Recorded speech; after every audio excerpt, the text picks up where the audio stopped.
नमस्कार दोस्तों। तो 5 प्रश्न जो हम डेली देखते हैं यूपीएससी के प्रीवियस ईयर के क्वेश्चन, तो आज के हमारे जो 5 प्रश्न हैं इनको देख लीजिए आप। इनके आंसर तुरंत ही नीचे ही रहते हैं। आज थोड़ा लेट हो गया है, आकस्मिक कारणों से 2 दिन से थोड़ा देरी हो रही है वीडियो डालने में, लेकिन हम लोग अपनी निरंतरता नहीं तोड़ेंगे, कंसिस्टेंसी बनाए रखनी है किसी भी तरीके से। छठवां है, अब मतलब 5 प्रश्न हम लोग कर चुके हैं। देखिए प्रश्न तो हम लोग जो है 100 रिवाइज कर चुके हैं पहले 20 दिन में। अब जो है दोबारा 21वें दिन से फिर से 1 से स्टार्ट कर दिया है। तो consider the following states: Andhra Pradesh, Kerala, Himachal Pradesh, Tripura. और ये यूपीएससी का 2021 का आया हुआ प्रश्न है। How many of the above are generally known as tea producing states. इसमें जो है कई सारे जो लोग हैं उनको कन्फ्यूजन था, तो आंसर जो है इसका इन्होंने दिया था बी, ओनली 2 स्टेट्स। तो इसमें यहाँ ये आंसर जो है ये गलत है। इसका आंसर यूपीएससी ने ये 2022 का आया हुआ क्वेश्चन है, तो इसका आंसर यूपीएससी ने अभी अपनी आंसर की में 4 स्टेट्स को माना है। तो ऑल 4 स्टेट्स इसका आंसर सही है। इसका आंसर नीचे ही गलत लिखा हुआ है, ध्यान रखिएगा, ठीक है। 4 स्टेट्स को चाय उत्पादन करने वाला स्टेट माना है यूपीएससी ने, ये बिल्कुल ध्यान रखिएगा। आंध्र प्रदेश को भी, केरला को भी, हिमाचल प्रदेश को भी और त्रिपुरा को भी। अगला प्रश्न देख लीजिए, 7वां। Consider the following pairs reservoir states: Ghataprabha Telangana, Gandhi Sagar Madhya Pradesh, Indira Sagar Andhra Pradesh, Maithon Chhattisgarh.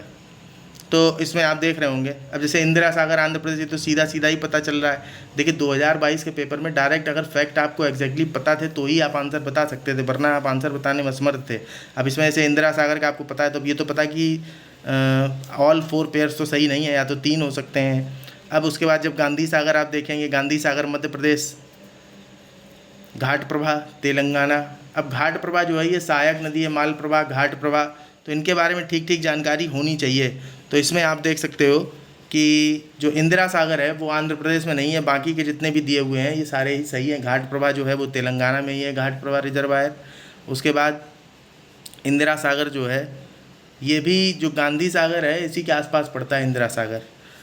और मैथन छत्तीसगढ़, ये ठीक है, मैथन तो काफ़ी फेमस है।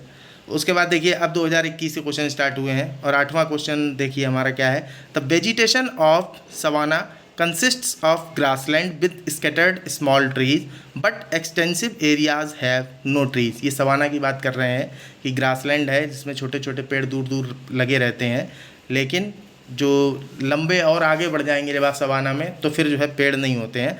The forest development in such areas is generally kept in check by 1 or more or a combination of some conditions.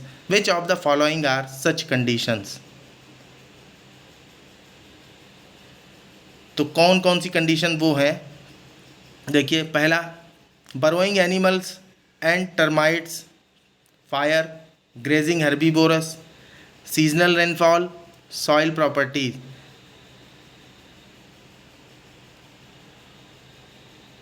तो आंसर इसका देख लीजिए आप लोग, आंसर है इसका सी, 2, 3 और 4।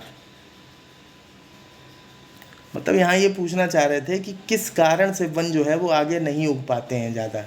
तो कारण आप समझ ही रहे होंगे, एक तो आग हो गई है ना, दूसरा ग्रेजिंग हर्बीवोरस जो जानवर चर लेते हैं, और सीजनल रेनफॉल, जो रेनफॉल है वो उतना बंद के नहीं होता है। सवाना आप जान ही रहे होंगे कि जो उष्णकटिबंधीय प्रदेश होते हैं, उष्णकटिबंधीय प्रदेश में तो जो है विश्वदीय वर्षा वन रहते हैं अच्छे खासे।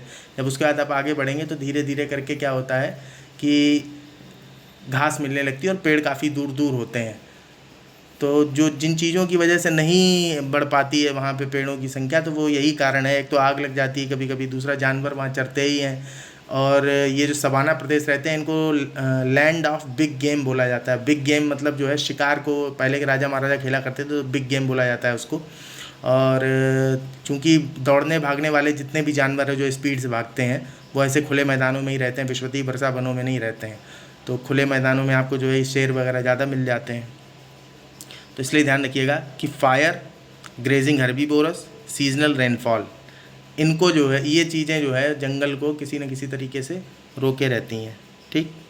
उसके बाद आप देखिए सॉइल प्रॉपर्टीज़ क्यों नहीं रोकेंगी। सॉइल प्रॉपर्टी इसलिए नहीं रोकेंगे कि मिट्टी कैसी भी कुछ तो उगेगा। अब बड़ा पेड़ नहीं उगेगा, छोटा ही सही कुछ तो उगेगा। फिर उसके बाद आप देखिए आगे 9वां प्रश्न है हमारा। The black cotton soil of India has been formed due to the weathering of. ये जो है क्यों बनती है वेदरिंग मतलब आप समझ रहे होंगे चट्टानों के घिसने का जो सिस्टम होता है उसको वेदरिंग बोलते हैं। तो कौन सी रॉक जो है उसकी वेदरिंग से बनता है, तो ऑब्वियसली आप समझ रहे होंगे लावा से बना हुआ होगा रॉक, तभी जो है काली मिट्टी बनती है। तो अब देख लीजिए, ब्राउन फॉरेस्ट ऑयल गलत, फ्रीजर वॉल्केनिक रॉक यही सही है answer B.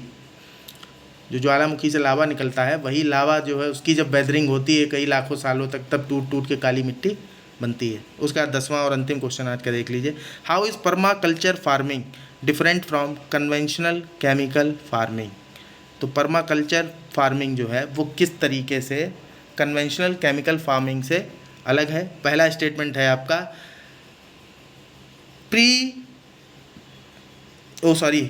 permaculture farming discourages monocultural practices, but in conventional chemical farming monoculture practice are predominant। तो ये आप देखते होंगे बिल्कुल कि जो मोनोकल्चर प्रैक्टिसेस हैं वो कन्वेंशनल केमिकल फार्मिंग में लोग लगातार जो फसल ज़्यादा उगती है वो उसके पीछे पड़ जाते हैं बुरी तरीके से, है ना। अब इसके बाद आगे दूसरा स्टेटमेंट देखिए, conventional chemical farming can cause increase in soil salinity. लगातार आप एक ही चीज़ उगाएंगे तो एक दिन जो है सॉइल में सैलिनिटी बढ़ी जाएगी, but the occurrence of such phenomena is not observed in permaculture farming. तीसरा, conventional chemical farming is easily possible in semi arid regions, but permaculture farming is not so easily possible in such regions. और चौथा है, practice of mulching is very important in permaculture farming but not necessarily so in conventional chemical farming. अभी देखिए आप, ये भी सही है कि केमिकल फार्मिंग जहाँ आप कर रहे हैं वहाँ पे मल्चिंग वगैरह करने की ज़रूरत क्या, केमिकल यूज ही इसीलिए करते हैं। मल्चिंग वगैरह करने से क्या होता है कि इसीलिए कि थोड़ा सा ऑर्गेनिक खेती की तरफ शिफ्ट कर पाएँ हम लोग।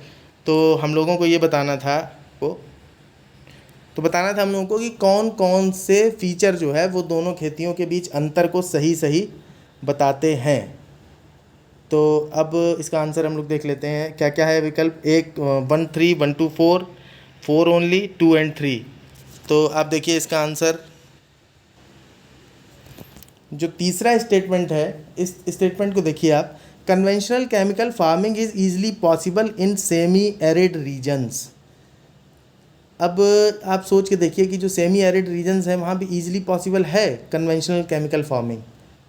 जो एरिड रीजन्स होंगे वहाँ एक तो पानी की ज़रूरत पड़ेगी, तो ईजिली तो पॉसिबल नहीं है। But permaculture farming is not so easily possible. तो ये तो स्टेटमेंट तीसरा गलत ही है। पहला देखिए, पहला जो है हमने आपको बोला था कि सही है, मोनोकल्चर प्रैक्टिसेस आपको मिल जाती हैं कन्वेंशनल केमिकल फार्मिंग में, है ना, कि लगातार ज़्यादा उत्पादन करने के चक्कर में।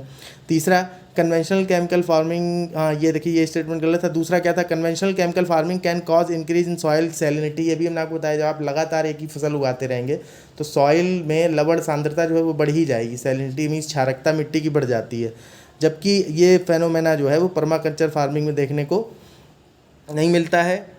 और उसके बाद में तीसरा आप देखिए ना, practice of mulching is very important in permaculture but not necessarily so conventional. तो हमने आपको बताया कन्वेंशनल केमिकल फार्मिंग में मल्चिंग क्यों करेंगे, मल्चिंग करने का नंबर ही नहीं आता है, ज़रूरत ही नहीं पड़ती जब केमिकली आप इतना यूज़ कर ले रहे हैं।